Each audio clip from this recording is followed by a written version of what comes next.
ತೇಜ್ ಪ್ರಭು ನ್ಯೂಸ್ಗೆ ಸ್ವಾಗತ.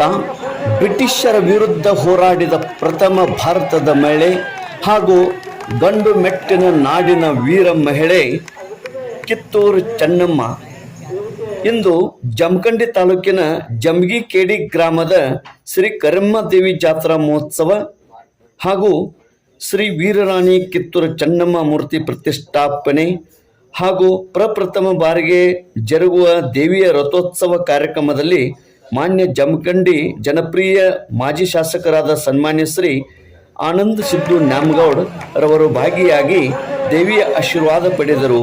ಇದೇ ಸಂದರ್ಭದಲ್ಲಿ ಪೂಜ್ಯರು, ಮುಖಂಡರು, ಹಿರಿಯರು, ದೇವಿಯ ಭಕ್ತರು ಉಪಸ್ಥಿತರಿದ್ದರು. ಇವರ ಎಲ್ಲರ ಅಮೃತಾಸ್ತದಿಂದ ವೀರರಾಣಿ ಕಿತ್ತೂರು ಚೆನ್ನಮ್ಮಳ ಮೂರ್ತಿ ಪ್ರತಿಷ್ಠಾಪನೆ ಮಾಡಲಾಯಿತು. ಇದರಿಂದ ಜಮಗಿಕೇಡಿ ಗ್ರಾಮದ ಗ್ರಾಮಸ್ಥರು ಹಾಗೂ ಜಮಖಂಡಿ ತಾಲೂಕಿನ ಎಲ್ಲ ನಾಗರಿಕರು ವೀರರಾಣಿ ಕಿತ್ತೂರು ಚೆನ್ನಮ್ಮಳಿಗೆ ಸಲ್ಲಿಸಿದಂಥ ಈ ಗೌರವ ಶ್ಲಾಘನೀಯವಾಗಿದೆ.